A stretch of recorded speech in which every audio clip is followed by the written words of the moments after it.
सावने तालुका के केलवत गांव में पुल पर रेलिंग लगाने की मांग को लेकर प्रदर्शन कर रहे समाजसेवी अक्षय राजू बुजाड़े पर पुलिस द्वारा प्रतिबंधक कार्रवाई के बाद ग्रामवासियों में तीव्र नाराजगी है तथा अपने हुए अन्याय के खिलाफ अक्षय बुजाड़े इस कार्रवाई के विरोध में अन्न जल त्याग आंदोलन शुरू कर दिया है। इस आंदोलन को आज पूरे 4 दिन हो चले हैं। कल से आंदोलनकर्ता अक्षय बुजाड़े ने अन्न के साथ साथ जलपान भी त्याग दिया है, जिससे अब उनकी हालत और बिगड़ने लगी है। तालुका के गांधीवादी गांव के तौर पर मशहूर केलवत गांव में पुल पर लगातार हो रहे हादसों के बीच कुछ दिन पहले एक बूढ़ी औरत पानी में गिर गई थी। अक्षय बुजाड़े ने ग्राम पंचायत, तहसील और प्रशासन को कई बार लिखकर भविष्य में किसी भी अनहोनी को रोकने के लिए पुल पर रेलिंग लगाने की मांग की थी, लेकिन उनकी मांगों पर ध्यान न दिए जाने पर उन्होंने नाले में उतरकर विरोध किया। इस प्रदर्शन के बाद यह भरोसा दिया गया कि केलवत पुलिस और तहसील प्रशासन 3 दिन के अंदर पुल पर रेलिंग लगा देंगे। इस भरोसे के बाद अक्षय बुजाड़े ने आंदोलन समाप्त कर दिया था, लेकिन 3 दिन बाद भी पुल पर कोई एक्शन नहीं लिया गया।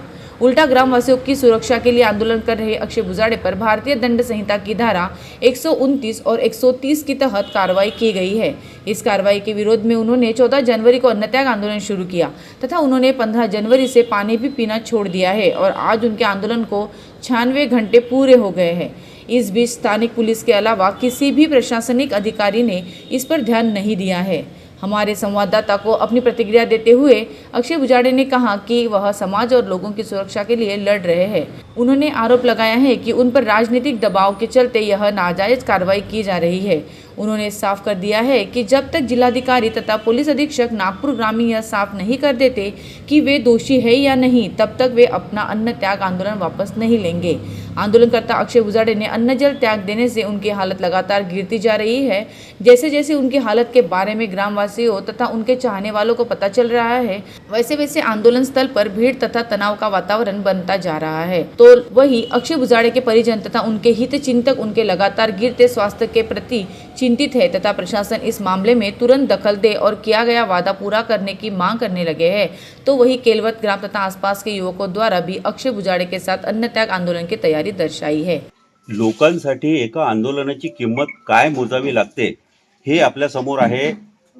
अक्षय बुजाड़े ज्यांनी गावकऱ्यांसाठी एक पूल आहे त्या पुलावर कठडे लावावा याकरिता दिवसभर पाण्यामध्ये उभं राहून पूर्ण शासनाचं लक्ष वेधलं होतं आणि त्या कारवाईच्या नंतर त्याच्यावर 129 आणि 130 कलमांची कारवाई नागपूर पोलिसांनी केली आहे आणि 2 दिवसापासून यांनी अन्नत्याग केलेला आहे आणि आजपासून त्यांनी जलत्याग सुद्धा केलेला आहे। तर अक्षयजी, आपण ही जी कारवाई झाली आहे या कारवाईच्या विरोधामध्ये आपण हे सगळं करत आहे। पोलीस प्रशासनाला वेठीस धरून हे कारवाई करण्यात आली। यामध्ये पोलीस प्रशासनाचा कुठेही दोष नाही आहे। राजकारणी लोकांनी त्यांना माहीत आहे की अक्षय बुजाड़े आता राजकारणावर लाट ठेवलेला आहे। यांचं राजकारण आता जास्त दिवस चालणार नाही माझ्या गावामध्ये, माझ्या तालुक्यामध्ये, माझ्या जिल्ह्यामध्ये। हे मी उघडीस आणत आहोत, लोकांना जागरूक करत आहोत, युवा पिढींना मी बोलण्यास भाग पाडत आहोत, तयार करत आहोत, बेरोजगारीबद्दल बोलत आहोत। आज हा जो विषय झालेला आहे या विषयाला आपल्याकडून म्हणजे आपल्यापर्यंत आजपर्यंत कोण आलेला आहे? प्रशासनाकडून कोणता अधिकारी कर्मचारी आलेला आहे? फक्त पोलीस विभाग आले, स्थानिक पोलीस विभाग आले। त्यांनी विनंती केली मला की तू मागं घे। आपली मागणी काय राहील? माझी मागणी अशी आहे की त्यांनी मला एक लेटर इश्यू केलं, माझ्याकडून बॉन्ड लिहून घेण्यात आलेला आहे आणि त्या लेटरमध्ये त्यांनी लिहिलेलं आहे की मी समाजास धोकादायक आहे, मी बेबंद आहे। म्हणजे हिटलरशाहीकडे पूर्ण देश चाललेला आहे। महात्मा गांधीला केळवतशी जोडल्या गेलेला आहे। महात्मा गांधीच्या इथं आशीर्वादाने केळवत शहराला ओळखल्या जातं आणि तिथूनच समजा आपण अहिंसेच्या माध्यमातून आंदोलन करून राहिलो तर ते कुठेतरी दाबण्याचा प्रयत्न होत आहे असं वाटतं? पूर्णपणे दाबण्याचा प्रयत्न करत आहे आणि आपण आपल्या मागणीवर अटल आहात। आजपर्यंत माझ्यावर कुठलीही केस नाही, कुठलाही गुन्हा दाखल नाही। या एरियामध्ये मी ना जुवा चालवत, ना सट्टा चालवत, ना कधी बलात्कार केला, ना खून केला, कुठल्याही प्रकारचे गुन्हे माझ्या माध्यमातून मी स्वतः करत नाही। कुठलाही गुन्हा माझ्यावर दाखल नाही, तरीसुद्धा अशी कठोर कारवाई का बरं?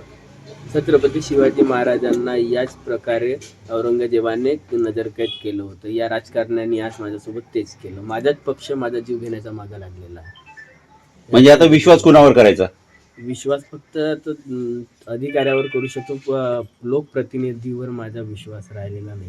कारण की सर्व काही माझ्याच आहे. दिल्लीपासून गल्लीपर्यंत सत्ता माझ्याच पक्षाची आहे आणि आज माझाच पक्ष माझा जीव घेण्याचा मागा लागलेला आहे. त्यांना धन्यवाद. काही फरक पडत नाही. धन्यवाद. आपण आलो अक्षय भुजाडे याच्या आंदोलन स्थळावर. आपण इथे बघून राहिलेलो आहे की भरपूरसे युवा इथे जमलेले आहे.